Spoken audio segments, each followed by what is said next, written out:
Hi, I'm Nick and this is the TBT channel. This is my video on how to properly lubricate your spring-powered air rifle. Now, you've got your new rifle, you get it home and you're excited.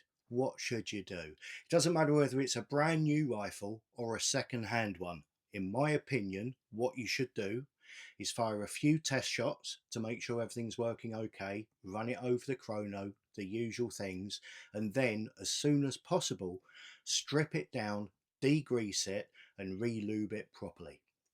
The reason for this is if it's a brand new rifle, lots of manufacturers will put grease inside of the gun that is more there to protect the rifle from corrosion on the shelf than it is there to protect the rifle in use. It isn't always necessarily the best product to protect the product in use.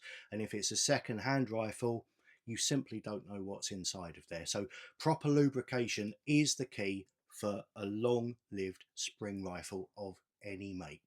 So fire a few shots and then take the gun apart. Once you've got the gun apart, it's going to get messy, and this video is going to get messy, and I will do my best to carry on without getting grease all over the camera. But here we go. So we've taken the rifle apart and we take out the spring. Now, if you're refitting that spring, there's really no need to degrease that, because the grease that's on there is just to lubricate the spring. It should stay on the spring, but if it's excessive, then take it off using brake cleaner. Aerosol brake cleaner is what I use. But if it's just got a normal amount of grease on there, you can just leave it on there, and we'll just add a little more if necessary when we come to that part of the video. Now I'm going to pop him in there, Mr. Grubby. Grab a baby wipe. The next thing we want to do is remove the piston. Looking for my favourite screwdriver. When you take the piston out, you will undoubtedly find it is clarted, usually if it's new, with orange grease. This is the stuff that protects it from rust. It is not the stuff that you want to use to protect it in use. So get your cloth, rag, in this case white roll or whatever it is you're going to be using to do your cleaning. Pop some on your work surface.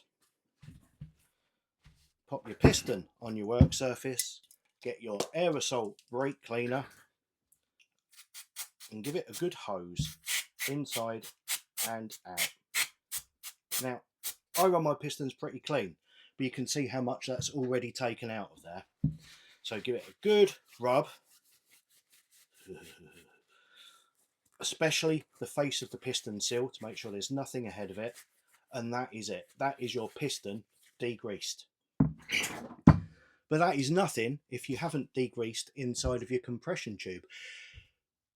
Most guns have a compression tube like this. It's actually the main chassis, the body of the gun. If it's an underlever rifle, there may be a sliding compression tube that needs to come out and be degreased. The key thing is, every time the piston comes out of your compression tube, the compression tube needs degreasing, otherwise the piston seal will push any grease on the walls right to the end and it will diesel away for ages. So every time the piston comes out, you degrease the compression tube. Now, with a compression tube like this, a useful tool, and this one I've had for many years, only it's a bit rough and ready, but it really doesn't matter. It's just a rod with a notch out of it, so that I can take a bit of tissue or a wipe or whatever it is I want to use and just put that in that notch there, and I've got something that I can push in and turn to the end of the compression tube.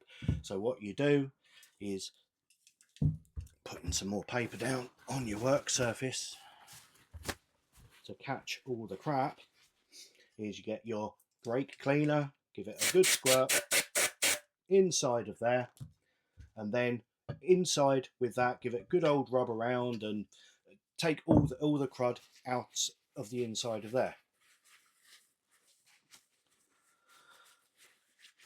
So far, so funky. While you're at this point and you've got everything cleaned and degreased, this is the point where you might think about fitting a kit, changing the spring, changing a seal.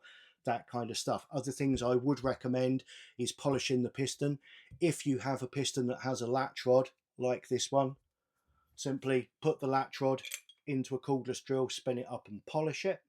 You can also check that the latch rod is central. That will make the gun shoot better if it is perfectly central. If the piston is oscillating on the rod, manually manipulate it until it's right. If it isn't a latch rod piston, it's a Webley or something like that, and it's actually latching onto the piston, you can polish the piston. Just be sure not to affect the notch where the trigger seat is going to catch onto it. Okay, so that is everything degreased and clean and lovely. Now it's time to relube it. What are we going to use inside of the gun? Well, first of all, not oil. Oil has no part inside of a modern spring powered rifle. With some old stuff, if it's got a leather piston seal, or I believe some of the old Webley pistols even had metal compression rings on the piston, they needed oil. But nothing in the last 40 or 50 years has really needed oil. Oil is a bad thing inside of a Springer. Likewise, silicon. Anything at all with silicon in it will destroy your gun in no time short. People say, oh, but it's brilliant for seals.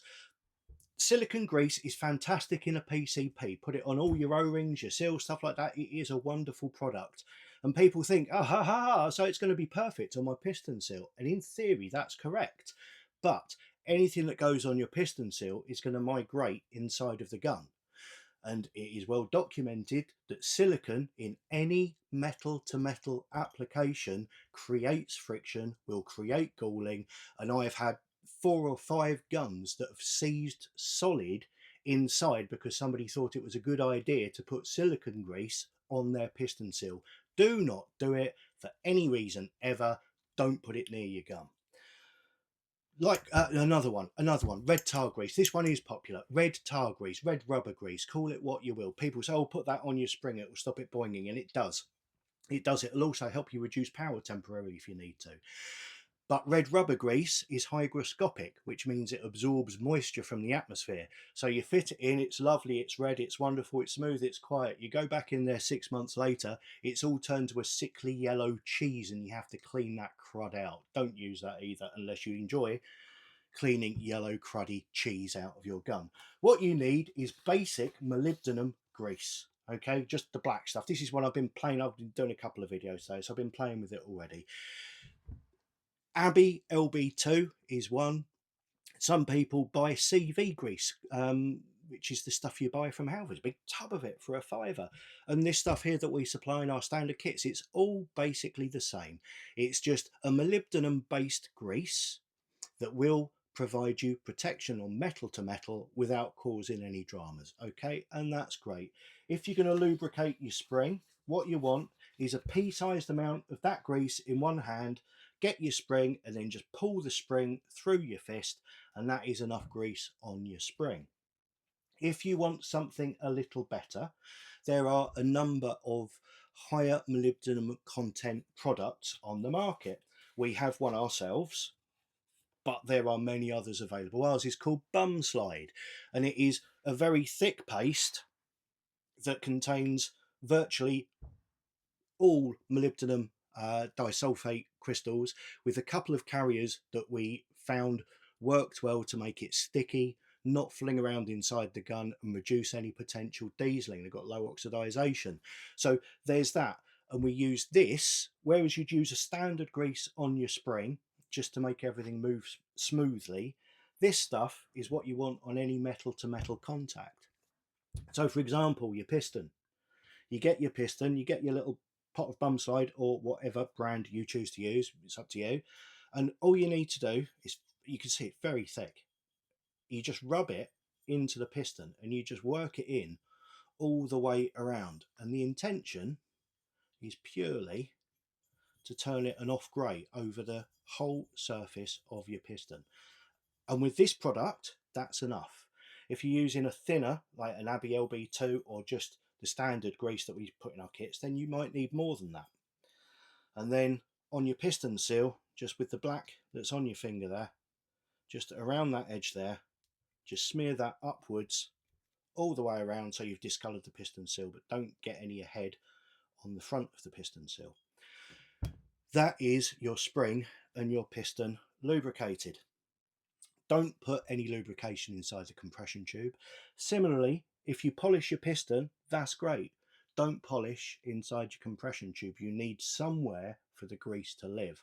So we've got grease on one surface, it goes in, and that's it. You've got grease on your spring, and that's lovely. The only other places you need to lubricate, have a look around your gun and look for metal on metal surfaces. So if it's a brake barrel, your metal to metal surfaces are where your cocking shoe goes in. So you want some ideally bum slide or a high molybdenum content paste there. Likewise around the hinge parts where it's going to be moving backwards and forwards inside of here. So get a good amount of that on there. And also any pins.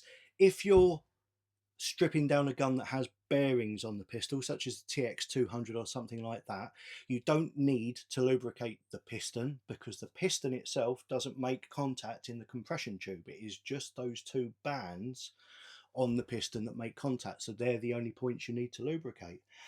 And I think that's it. The reason for lubricating is you've either bought a new gun and the grease isn't suitable, or you've bought a second hand gun and you have no idea what's inside of there. So that's the reason you're taking it apart. You're degreasing it using brake cleaner, because this evaporates quickly, it does the job, doesn't leave a residue behind. And then you are relubing the gun with molybdenum products, not anything else, just molybdenum.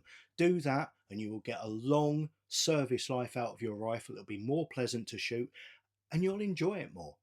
I hope you enjoyed that. Please like and subscribe to the channel. We have lots of videos coming out at the moment. Please check our other videos to see if we have the relevant strip down and kit fitting guides for your rifle. Thank you very much, and I'll speak to you again soon. Goodbye.